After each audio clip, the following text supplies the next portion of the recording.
Hi everyone, I'm Nicolette Lazarus, founder of Womanship, and welcome to this Womanship Live, where we get to know the people behind the bios who'll be taking to the stage at our Connected Health Weekend this September. Our guest today is Amélie Consigny-Bezemer. I'm certain I haven't got that right. Anyway, CEO and founder of V-Health, a digital menopause care platform reimagining support for women and the companies they work for. V-Health is both a sponsor and featured, and Amelie will be speaking at the weekend. And they'll also be hosting a special event, which we'll talk more about towards the end, for HR managers. So today's conversation will talk about the future of hormone care at home and at work. The conversation is about something that affects our bodies, our work, and our sense of agency, but is still missing from most workplace conversations. Menopause and hormonal health. So, hi, Amelie. Thank you so much for joining me. Well, hello, Nicolette. Thank you for having me, and excited also for the event in September. Lots of great speakers coming by, so it's a privilege to join as well. Well, thank you for being involved and for sponsoring. So I'm going to start with, I'm a fan of connections, and I always start with the same questions. So the first one is, how do you remember, or what do you remember about us first meeting? Remembering our first meeting. Well, actually, I think Louise Newson has connected us. I remember being on a call with Louise and discussing indeed the differences of the UK and the rest of Europe in terms of menopause care and hormonal care in the workplace. And I actually came to the conclusion or asked her, would you like to come over Amsterdam and tell all your stories and your experience to us? And she actually told me, well, you're not the first person to ask me. Somebody else asked me. So maybe I should put you in contact. And that's exactly how I got in contact with you, actually. So through Louise, and the event is happening. So it's great to see that connections can lead to real events and real connections and live events. And our connection as well, because I remember that first conversation and we just had so much to talk about and share. So yeah, I remember that call well. So going on from those connections that we make through networking, and in this case, you know, the kind introduction of Louise Newson, I'm a fan of looking back over our lives and looking at the key things and the key connections and the key relationships and events that have brought us to where we are today. So as we're getting to know the woman behind the bio, I'm going to ask the question, what's made you the woman that you are today? Wow, that is a big question on a Friday. Well, so I am French. You can probably hear from my accents. So, and I come from the bubbly part of France, the Champagne area. I ended up in the Netherlands after traveling and working abroad. And I decided to settle in the Netherlands as I met my life partner. And actually, I started also my career in finance and the insurance industry. And after spending 10 years in a big company, I really felt a drive to start something. The entrepreneurship vibe came really to me. And I met a small group of people. And in the middle of COVID, we decided to start a company. Behind our laptops, everyone in their own homes. And we decided to go on that massive challenge of starting a company that would enable small business owners to get protection in case of sick leave or disability. And I really remember also when we started, so many people told us, it can't be done, it will take you 10 years, it's impossible what you're trying to do. And I must say there were a lot of roadblocks. But, you know, when you have the right team and you pull through, and with quite a big dose of grit, I must say, you get through, and whatever people told you was impossible starts to grow and to be real. So over the last, couple of years, this company has grown to help over 30,000 entrepreneurs. And for me, it's been really transformative to really realize that, you know, there can be challenges, but it can be done. So that was really an exciting experience. And during that experience, there were actually two learnings from that product. It was very much the first one being that men and women are not the same. Actually, I saw very much in the data that, you know, women were more often sick than men. So, Right. and if you look at data in general, women live longer, but they spend more years in poor health. And that was really a big and new insight at the time. And the second insight was that when people are sick, it's too late. It's not too late because you can take time to reintegrate them into the workplace. But what if you could prevent it altogether and go really, instead of curative, go preventive? And that is where ideas about that prevention and helping women was really getting together. I must say it's been really accelerated with my own experience. Unfortunately, at the time, I also started getting hormonal issues. At the time, I didn't know there were hormonal issues. It took me really long to figure this out. So many women say that in their journeys, that because of the lack of awareness of our own bodies and what's going on, that they struggle for a long time and then realize that it's actually their hormones playing a part. Yeah, it really was because I could notice that my health was really up and down, and I was just not understanding it. And it was also really hard to articulate because it was quite vague. And when it became very real for me, that was already 4 to 5 months in, when my menstruation was very irregular and my PMS got very severe, so severe that I thought, it's not normal. The pain I'm experiencing right now cannot be normal. There is no amount of paracetamol that feels sufficient to actually, you know, help me. And I really realized I had actually a sort of a body flashback or something, Nicolette, that I knew that pain.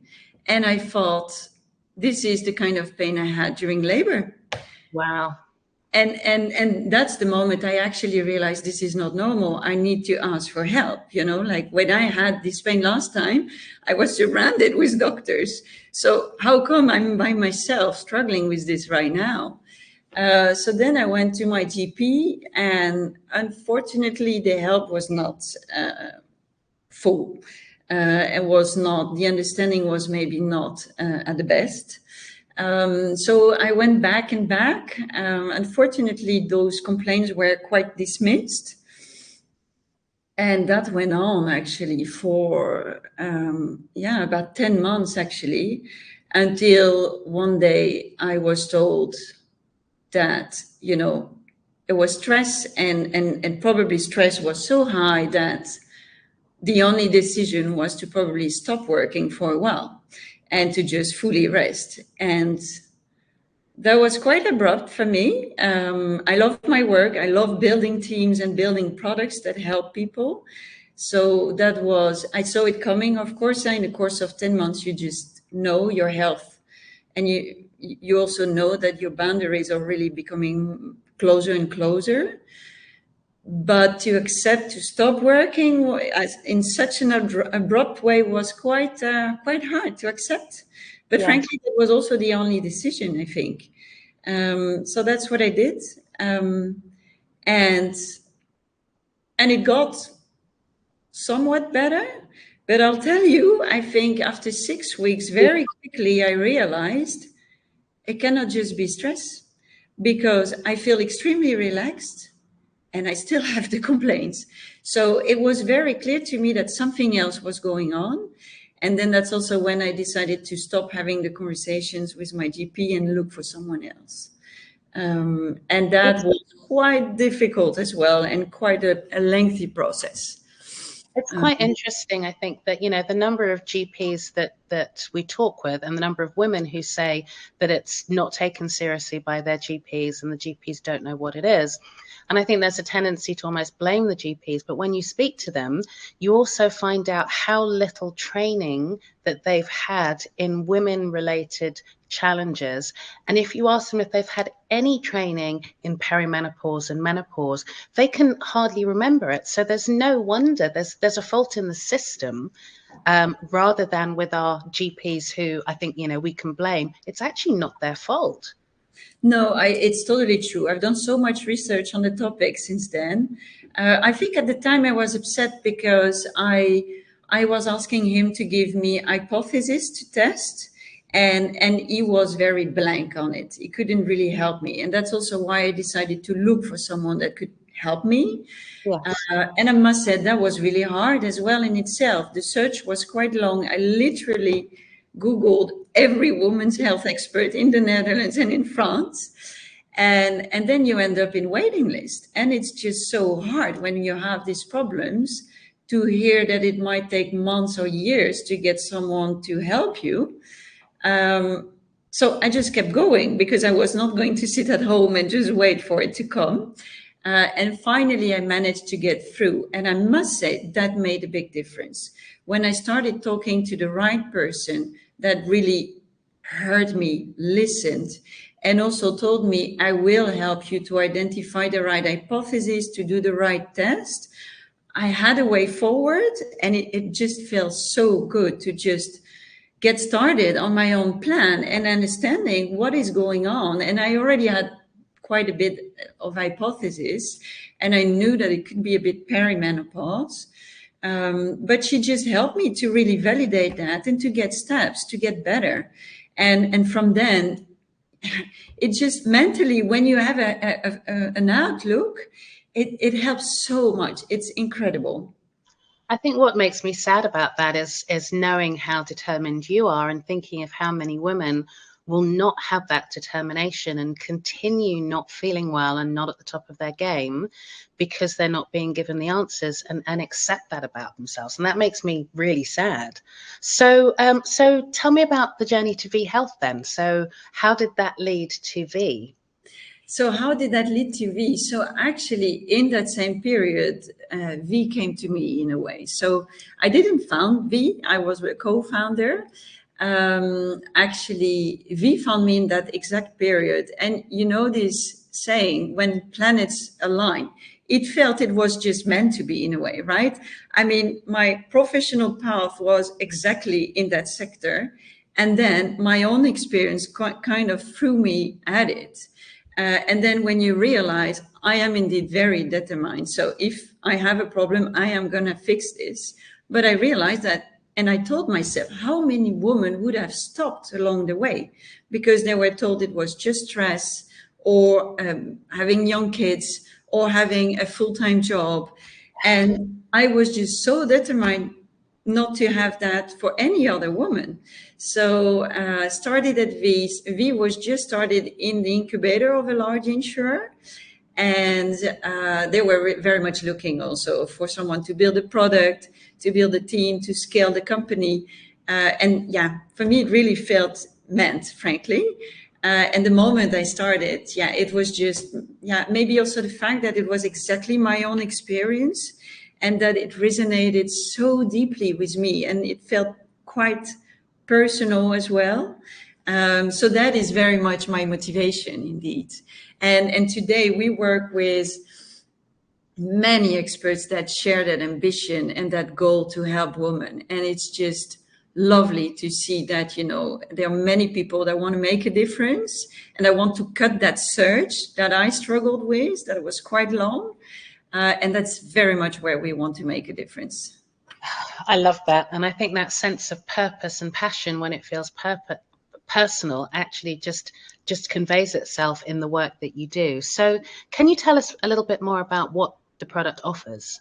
Yeah, so V is a platform actually, and it's meant for insurers and for employers.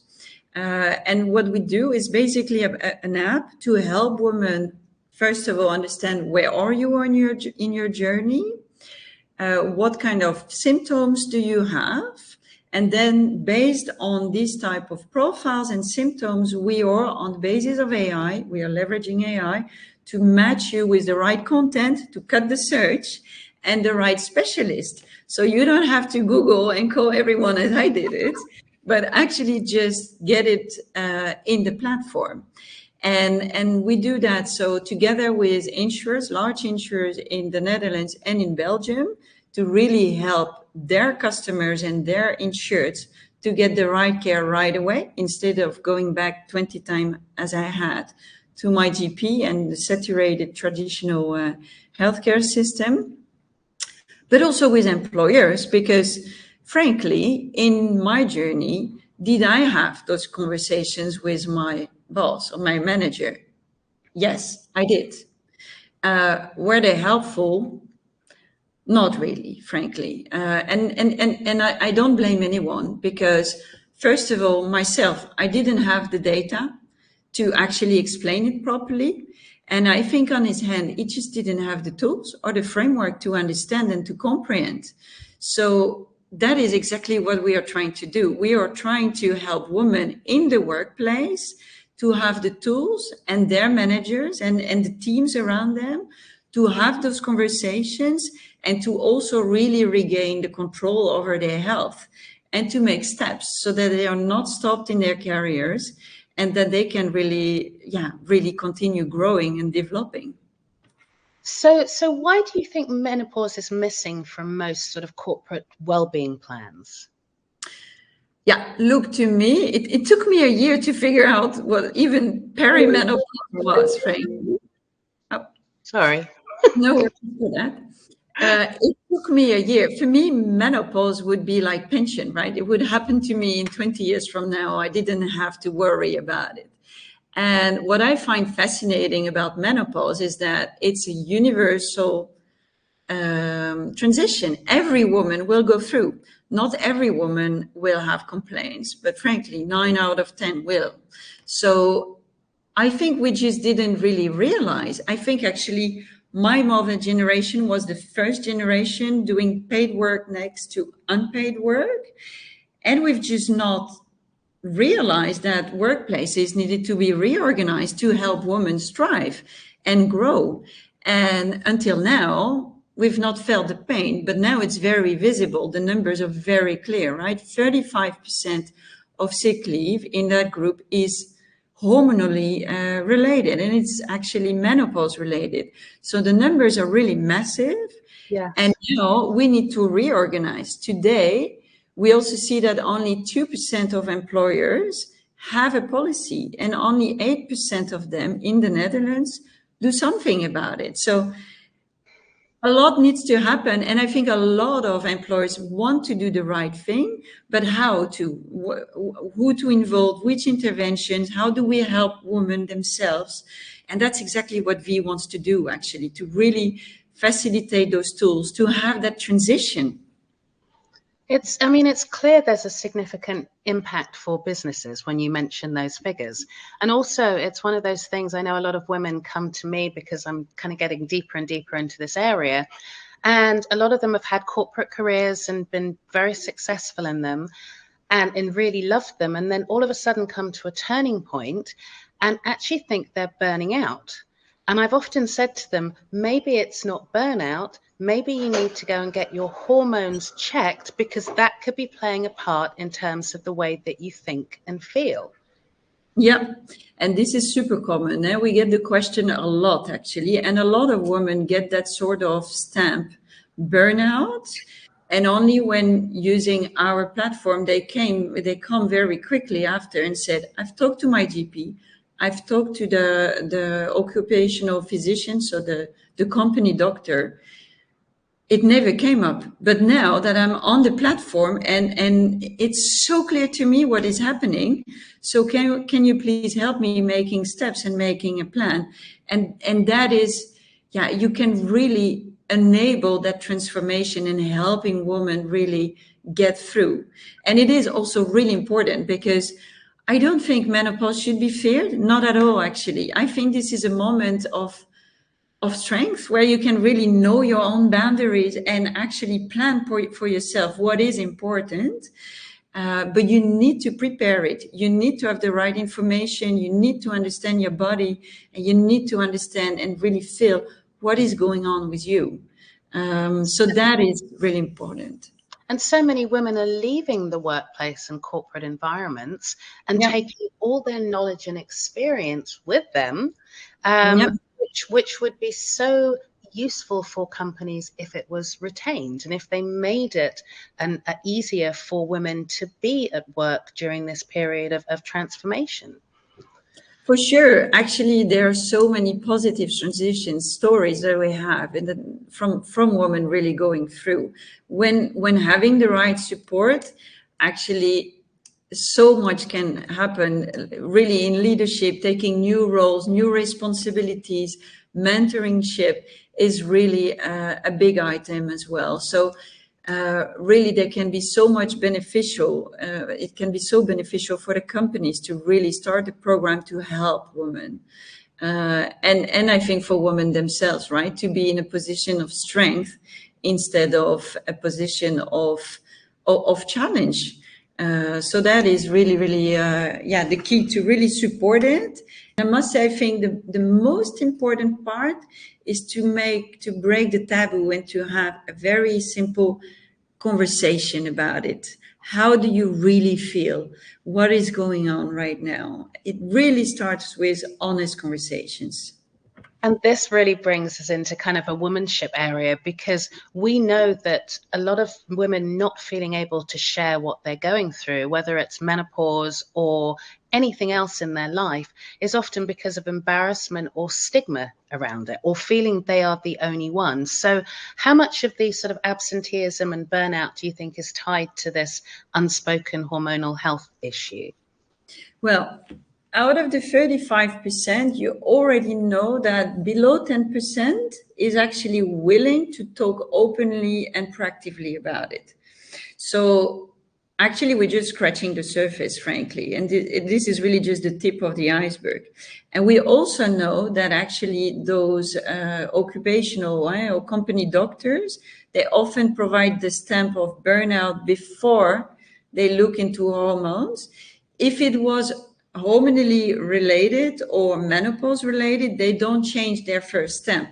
So we already know that the 35% is in reality much higher, and that there is really an interest in talking about it so that women can get more comfortable and that they stop fearing their careers about it. So today we have a stigma because a lot of women fear that talking about it would have negative consequences for their careers. And that's exactly the taboo you want to break. You want to create an open conversation about this is part of life. This is not a woman only problem. This is a labor market problem. And, you know, as we're 50, I always say 50%, and people say, but we're 51. But, you know, being fair, we're 50% of the population.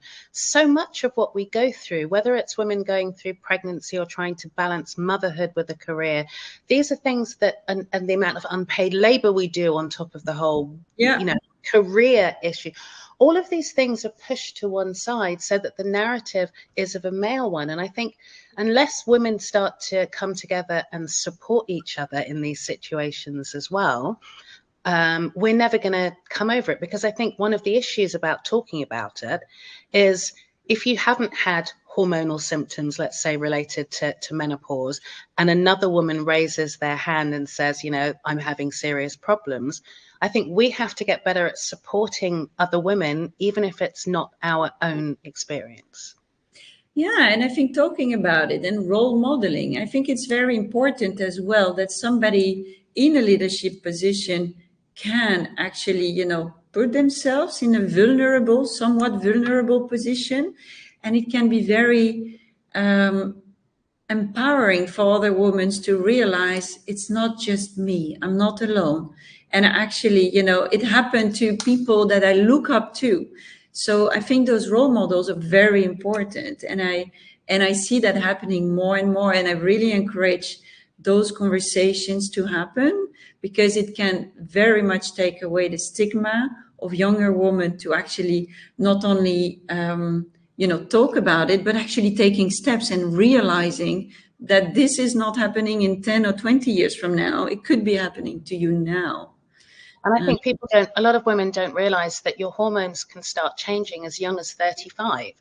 And I think that's something that we've got so little connection with our bodies that we don't understand that this is happening. So it can be affecting everything in your life. So the time is really flying by. I'm so looking forward to the fact you'll actually be on stage and sharing more about your insights and helping women. So firstly, can you tell me a little bit more about, or just a preview of what you might be sharing on stage? Well, what we will be sharing on stage is very much how to handle it in the workplace. So first of all, so maybe sharing a few of these facts just to really have an eye opener, but also really realizing, what can you do? So really making that very concrete and really giving practical tools about, as an organization or an HR manager or a manager, what can you do that can be very simple to start doing something about it so that it feels safe and constructive? Because we all know that a psychological safe organization is the key actually for performance. Always. So that's what we will where we will be very, very much sharing, actually. Quite pragmatic, but very important. Very important, because, as you said, this is the first generation who are really working through and through this period of their lives in this way. So also on the Friday, we have a special event. So do you want to talk a little bit more about that? So yes, for sure. So not only giving specific tools to women about how to go in the workplace, on Friday, we will actually do a part of the event specifically for HR managers and organizations to really bring that story and those facts really concretely to them, actually. It's a little bit of a call to action to them, but it's really important to realize that they play a big role. Today, we see that about 70% of employees say that their managers or the team has more impact on their well-being than their own partner. So it is so important for healthy organizations and performing organizations to really take that seriously and to make that very concrete. So I'm super excited that we are expanding actually the event to add this part, because Louise Newson will be speaking at this about the importance of menopause in the workplace. Correct. So she will be explaining why it's not just a private matter, but it is actually a workplace matter and what you can do about it. And she will bring the view of the UK. I believe the UK is really ahead of us. So she will share also what has been successful in the UK and what we could, inspire ourselves in the Netherlands and in Europe, and to take steps on those topics. So I'm very excited that she's going to be sharing those insights. So I've just seen a question popped in, and it said, is there a way to involve men in this conversation in the workplace? Some of them feel awkward about it. Yeah, so we are definitely, so this is part of, I actually think men are totally part of it. Actually, they are our allies in that conversation. In our team, we are striving to have also a fully mixed team to bring that message across. So our team is helping men to go about it, to really also gather their concerns and their top of mind priorities. So when you want to have those conversations, how do you bring it up? How do you not cross over privacy matters as well? So we are definitely, these are part of the interventions that we at V-Health bring forward, because we don't believe this is just a woman's topic. It is an everybody topic, and working together as colleagues and as managers or employees. So that is very much the reason why we bring it forward, and also why our team is so mixed. I love that. And I completely agree that, it has to be a conversation with our allies, but also women have to become comfortable about talking about it themselves first to enable that to happen. The time has flown by. So, Amelie, thank you so much for being here and helping change the conversation around menopause and work. If you're watching live or catching the replay at womanship.co, you can see Amelie at the Connected Health Weekend, exploring mind, body and hormones, the 28th and 29th of September in Amsterdam. Tickets are available at our website. And if you're an HR manager interested in joining the session with Dr. Louise Newson and V-Health on the 26th of September, please email V-Health directly. Spaces are extremely limited, so let us know as soon as possible if you are interested. Thank you, Amelie, for being here. Thank you so much, Nicolette. Bye-bye. Bye.